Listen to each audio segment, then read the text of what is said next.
It's a pleasure being here after a short talk this morning.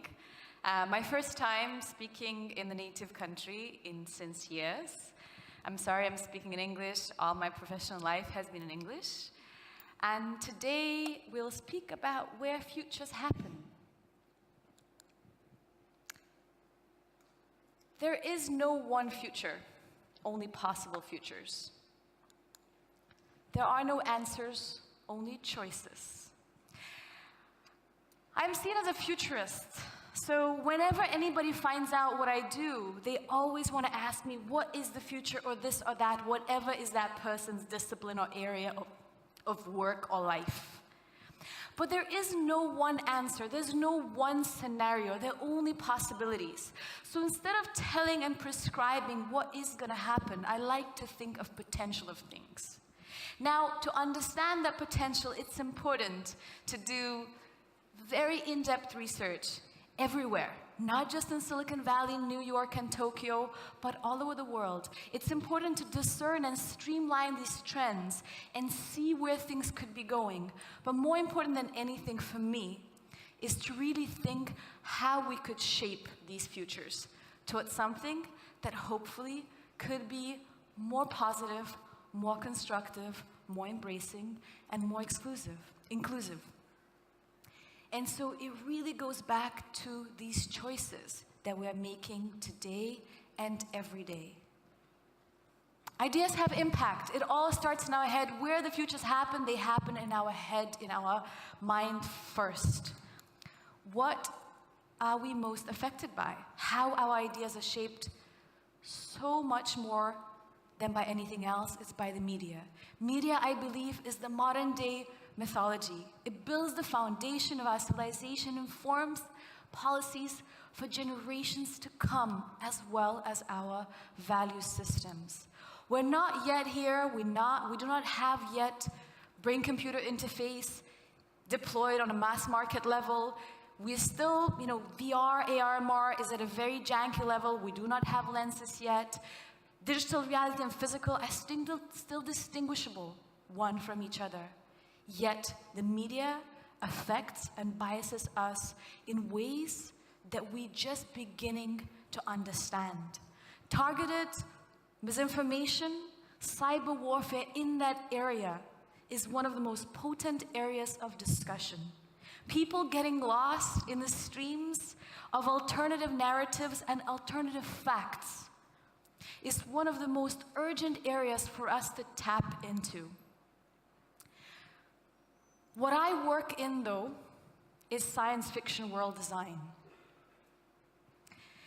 So as much as I want to tackle the current problems, I've gone a little bit other way around and started thinking how I could prototype these other visions, what future could be, and so open people's eyes into what is the possibility realm of the choices that we're making today.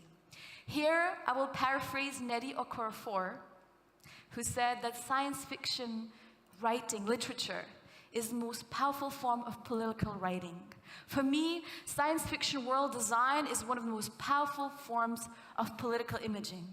Naturally, when we're presenting a future in a science fiction world, in a medium that reaches tens of millions, if not hundreds of millions, if not billions of people, the stories that we are including and the stories that we're excluding really shape how we get accustomed to certain ideas of what is or is not possible. James Baldwin said, "The role of the artist is exactly the same as the lover. If I love you, I have to make you conscious of things you don't see." So as much as science fiction, as we know, has been about extrapolating further, more than anything into dystopian scenarios of how the future turned out to be, I'd like to think like James and imagine and help people to see possibilities the way a lover would to somebody that they really care about. My friend Laurie Penny says that cultures are defined not only by the stories they tell, but also the ones that they don't. So can we look, before we look into the positive future visions and what future could be, can we look into the stories and faces and cultures and subject matter that they exclude? So let's look into several very prominent cyberpunk properties of the last year. Altered Carbon, Blade Runner 2049, Ghost in a Shell. What do we see? Shall we backtrack? We see dystopian city that is animated only by advertising. We see people that are alone. We see people that are not just alone, we see people that are lonely. We only see singular hero journeys, and whenever we see female body, it's mostly fetishized. What we see is polluted skies and environments completely devoid of natural environment, or animals, or children at that. So that was science fiction movies. Now what happens if I type in sci-fi city in Google search? That is what I see. They're mostly, again, dystopian cities of the sky rises and polluted skies with an occasional little glimpse into something a bit more greener than that. Now what happens if I type in futuristic city? I get a mix, and I tag actually in utopia. So I specified I want a futuristic city, and I specified that I want a utopian futuristic city. I get naturally way more green things. But even the green things that I see make me very much think of a corporate dystopia. Yes, it is green. Yes, it is sustainable. But the model upon which it is built and the type of people that that would include, frankly, terrifies me. We live upon selected fictions. We think of colonialism as something that is a thing of the past. But neo-colonialism is well and alive in the future.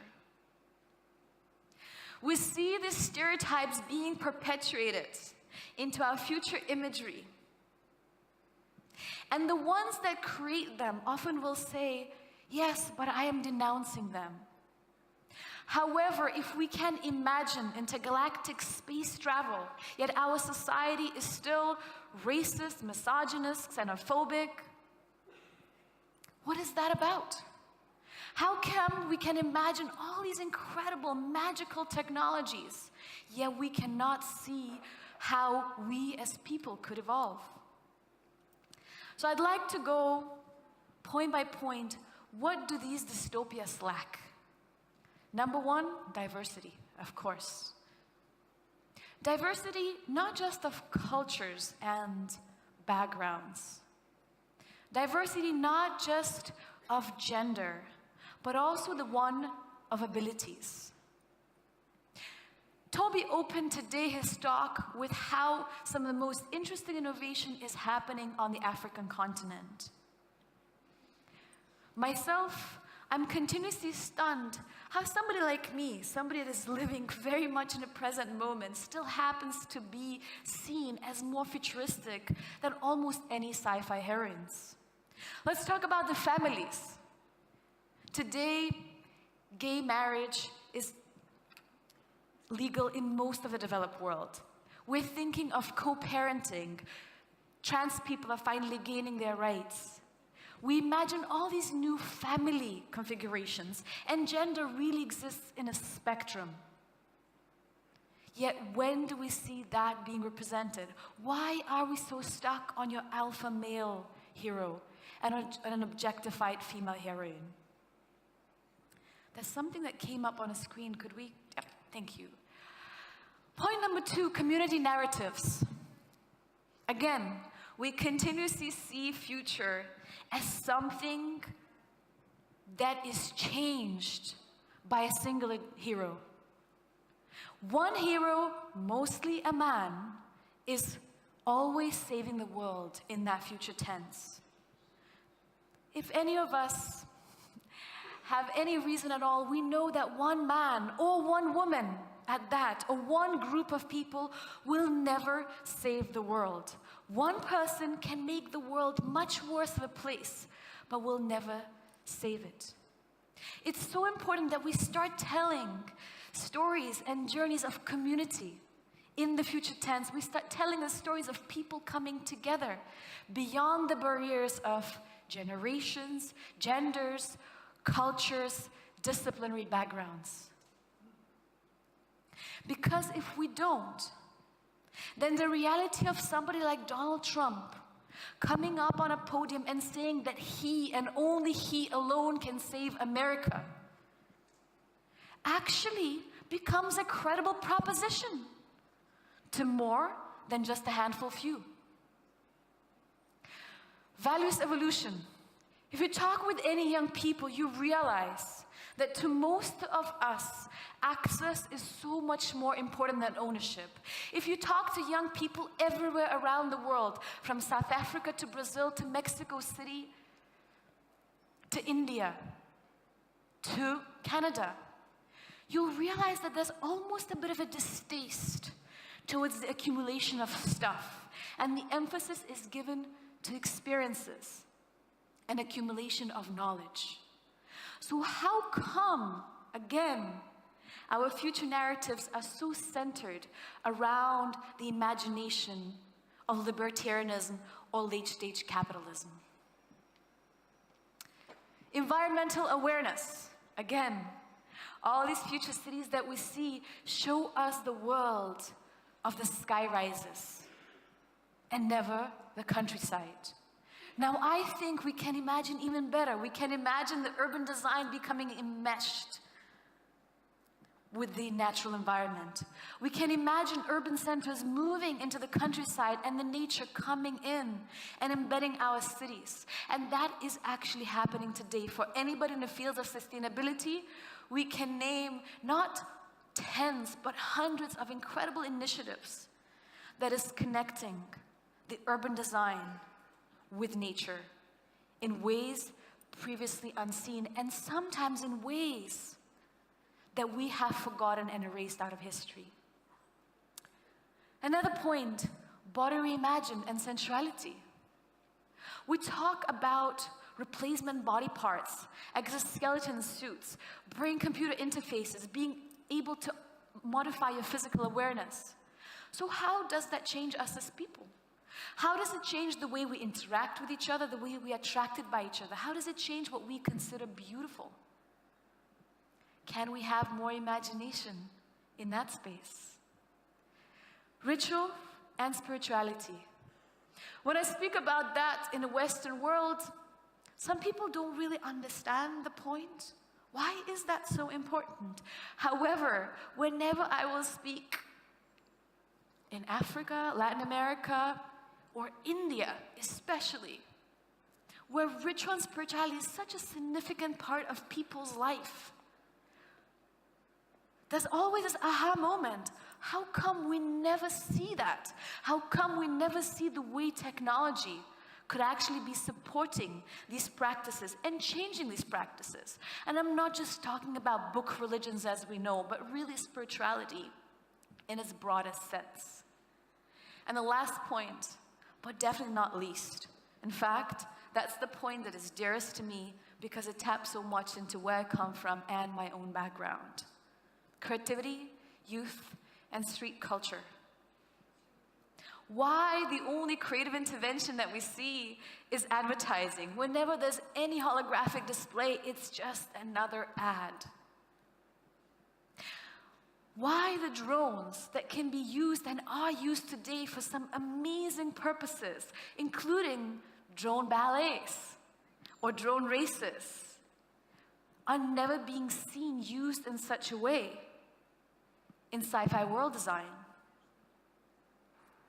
The interesting thing that friends of mine told me when they were collaborating with Zurich Technology University for a creative project that was Cirque du Soleil, the technologists were so excited that finally they had a client and collaborator that actually wanted to use drones for something that would inspire the world, rather than, again, military, industrial, or police state purposes.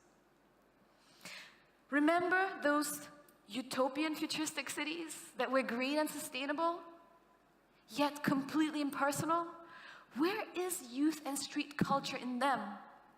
How does it allow multiple cultural backgrounds and people of different ages and groups and associations be part of them without feeling squashed?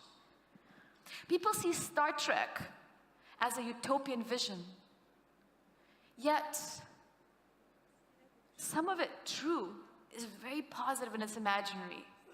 Yet the way it jams everybody into just one mode of being, one mode of dressing, one mode of living, one mode of speaking is incredibly dystopian at that.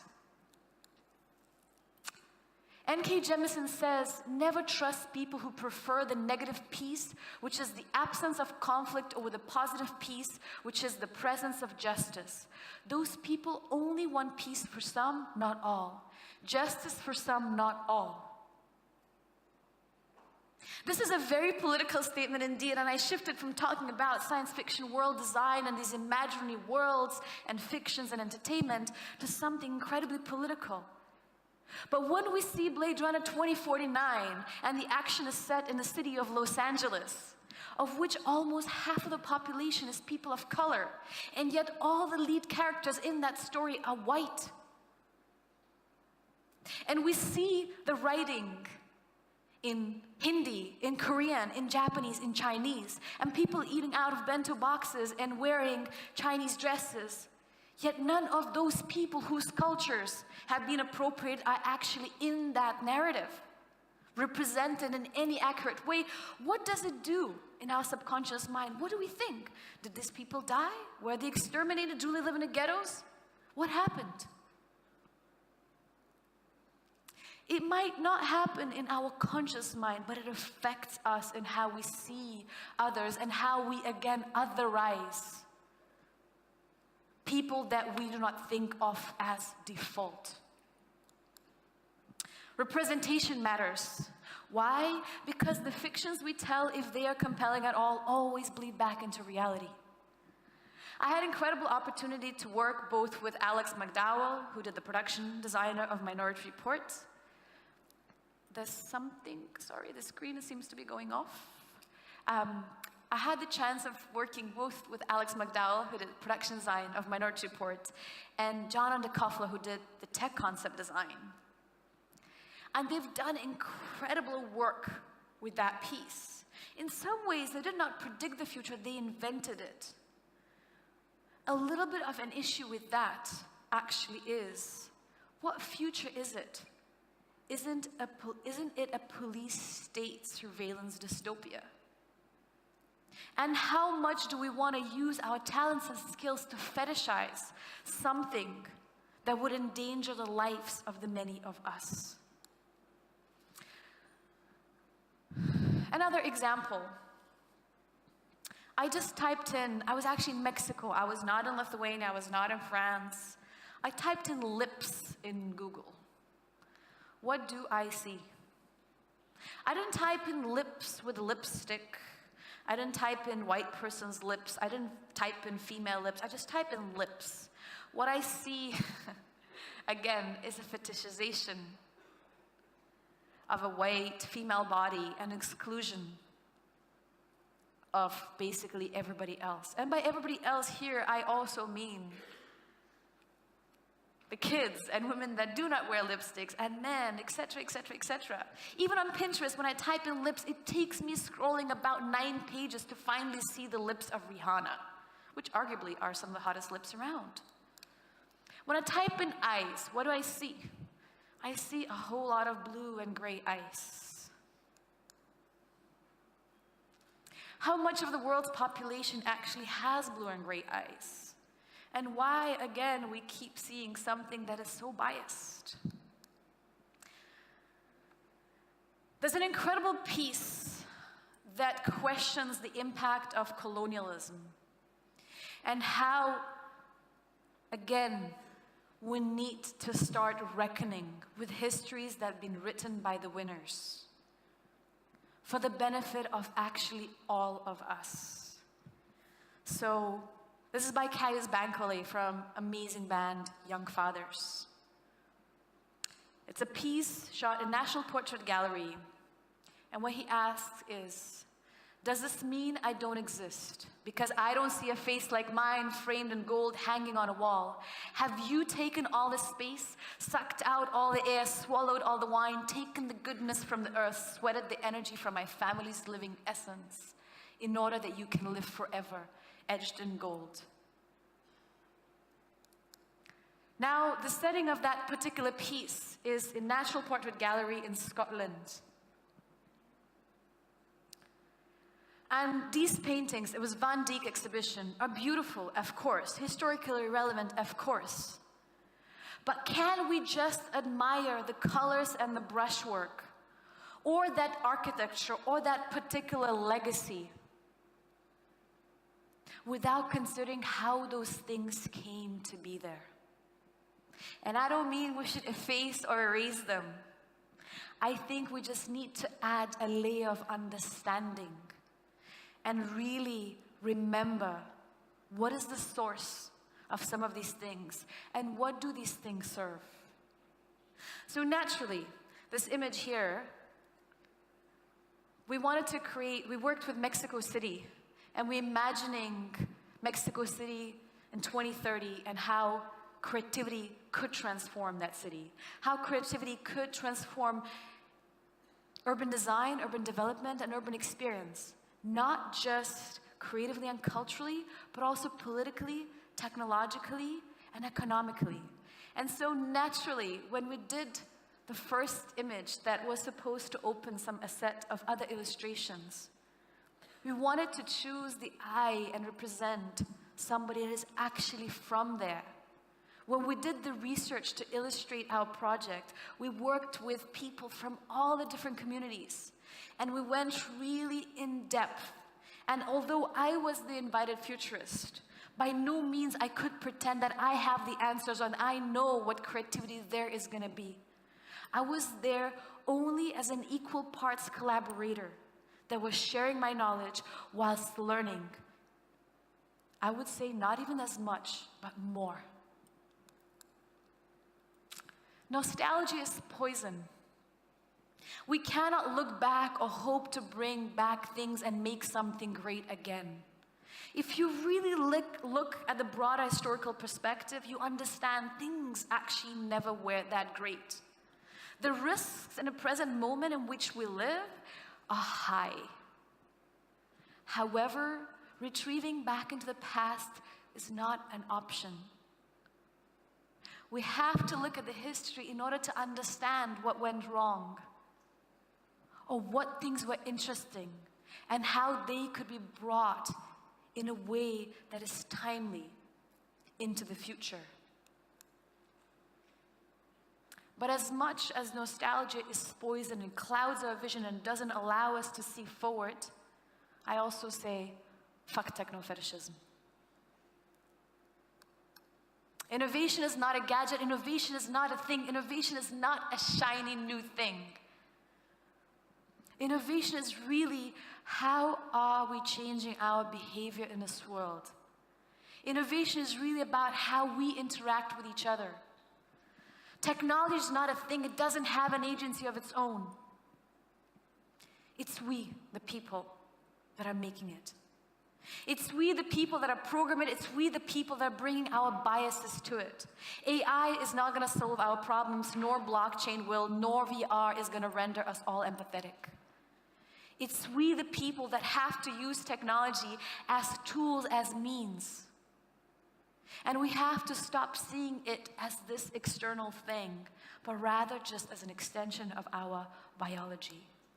Because technological progress without humanitarian evolution always, always, always equals dystopian future.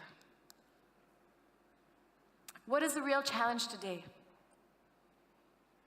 For me, it's imagining the future that has hope in it. And a hope, as N.K. Jemisin says, not for just one group, not just for you and me, but the hope for humanity. We are so interconnected. Our fortune or misfortune affects of us here. Nothing is isolated. Finally, now, we're realizing we're all in this together on a spaceship Earth. This hope can never be in technology. It has to be in us. It has to be in each of you. My friend, Indian developer and innovator, says this: I want to marry heritage, diversity, and human potential, create sustainable ecosystems that celebrate life and learning, curiosity and creation, uniqueness and interaction. I want to participate in creating the future vision that is equally forward-looking and responsible. He's one of the most extraordinary people I have met in the last few years who's shaping the future of India. And I love how he looks at things not in their binaries or dualities, but as something that comes together. And I love how he puts emphasis on celebrating life, on celebrating curiosity, on celebrating creation, while solving very tangible and very complex problems that a country of over 1 billion people is facing. I believe there is a way to bridge past and future with grace and without resorting to nostalgia or erasing the heritage entirely. It's not about going back. It's not about being completely forward. It's about bringing these worlds together in the present moment. I work in SciFi, so a lot of people have been asking me, okay, so what is the sci-fi property that you like? And I've been critical of most of them. The thing that got me into the industry was the original Ghost in the Shell franchise, the Japanese version of it, the movies and the series and the manga. But even that had a lot of problematic elements. And not that anything is perfect, but something recently finally gave me hope.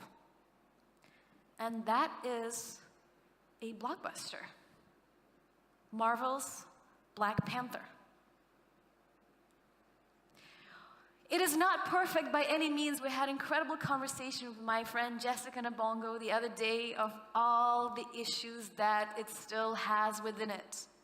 But we have to remember it is a $200 million movie. It is a blockbuster that will be seen by hundreds, if not billions of people. And so how it introduced some ideas that felt really fresh in the future world design landscape, I found truly extraordinary.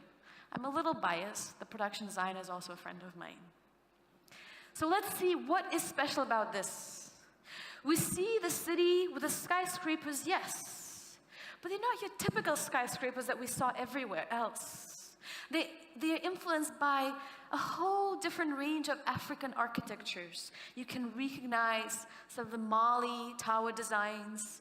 And most importantly than anything, you can see the mountains, the lush green background behind the city that is supposed to be in that narrative, the most technologically advanced city in the world, has not erased its environment. It lives symbiotically within it. Another thing that is so special about it, and truly groundbreaking, although it should not be, is how it does not draw the duality between the high life and the low life. Between the life in the skyscrapers, the life of the rich people, the life that is exclusive, and the life on a city level, the life on the street. What is so special about it is that it does not demonize what happens at the ground level. It shows how symbiotic our culture can be and how we do not need to erase the interaction on a street level, the liveliness, the bazaar, the joy, the play, so that we can be seen as modern civilization. In fact, we see the king himself, T'Challa, come down to the street with just but 2 of his bodyguards. There's nothing seedy or sleazy or dangerous about it. It's actually fun. It's actually being celebrated. Now, my theory, and it might be wrong, my subjective view, why we have not seen that before. Because most of the people that have been creating these worlds of fiction have been the people living up in the Hollywood Hills, in the gated communities, in the grand mansions. And the way they were seeing the street level, the life on the street, the life of people that come from different social demographic than theirs, and the life specifically associated with the global South, again, has been neo-colonialist. And so seeing a vision that takes such a new stand at it has been not just inspiring, but I think truly eye-opening to many of us. And then, I could talk endlessly about a whole lot of other things, such as the way women were depicted as warriors, as powerful figures, as chief technology officers of the country itself. And interestingly enough, now we see more female heroines in other movies as well. However, they just like a man in disguise. Whereas here we could see very powerful women working alongside men and celebrating really who they are in all of their diversity and complexity. We see the celebration and we see a high-tech spaceship. And these two things come together. People have not forgotten their culture and where they come from and their roots while they're still looking. Not still, while they are actually looking in the future realm. And my favorite little bit is a psychedelic ceremony. Essentially an ayahuasca ceremony that was a vital part of that story. A ritual connecting with your ancestors, using medicinal plants, something that is being demonized in most of the pop culture, at least mass consumption pop culture, and yet is being celebrated there. Again, in the movie that will be seen by hundreds of millions of people. I think that is innovation. I want to backtrack to the notion of creativity and innovation. Creativity, the way it's defined, is generation of novel forms of behavior or ideas, regardless of subsequent application. Innovation is implementing a novel behavior or an idea in a practical way which is adopted by others, essentially changing how things are done. So the most important thing to understand here is creativity always comes first. Innovation is important, it is vital, that's the only pathway into the future. Yet there is no innovation without creativity. There is no innovation without play. There is no innovation without experimentation. There is no innovation without getting lost.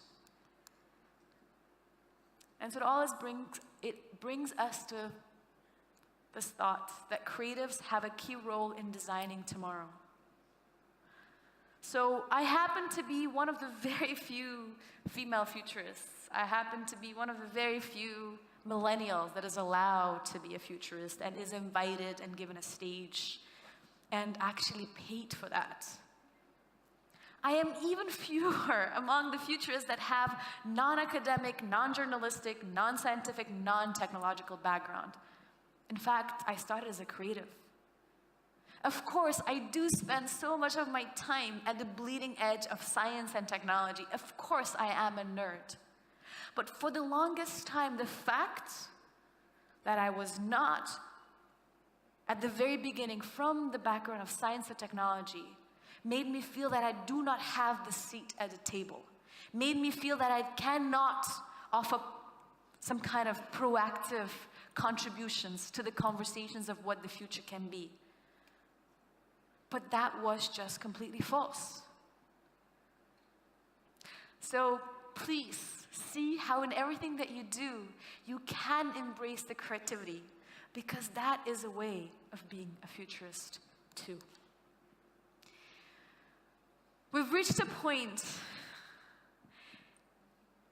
in the timeline of the existence of the human race on Earth that we know that we are a destructive force. We know that to survive alone, we have to become a sustainable civilization. But that is not enough. We have to aim to be regenerative intelligence.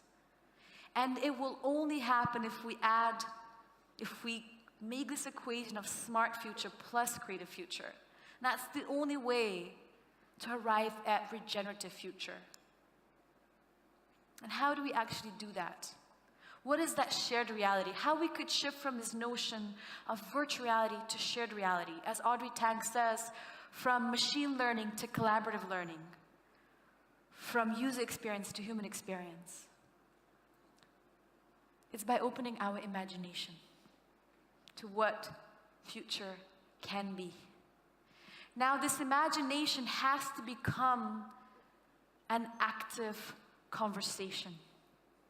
A conversation not just with people like us, not just with people in this room, not just with people from our culture, our discipline, or our generation. It has to be a conversation that crosses the borders and boundaries and limits of what we know right now. It has to be a conversation that makes us uncomfortable, that makes us feel ignorant, that makes us feel a little ashamed how limited our vision of the world has been. Once in a while, we have to feel the stupidest person in the room. The more often we do that, the better. Now, this conversation is not enough. We have to convert it into a collaboration.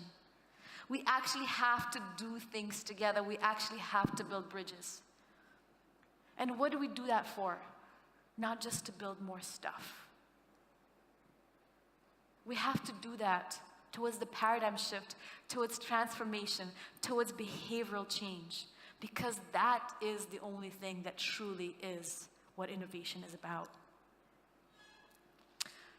Robert Louis Stevenson says, "There are no foreign lands.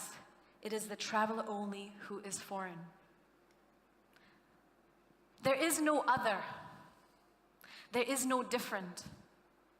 It's only you that is not aware of that. It's only you who sees that color as a different color from yours. It's only you who sees that gender as different from yours. It's only you whose awareness is lacking. So, by opening our imagination,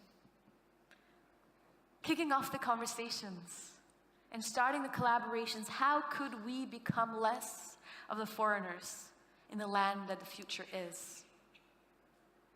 We have to start thinking of technological, social, and cultural innovations inseparably. And why? Because now is the future. Future is always now.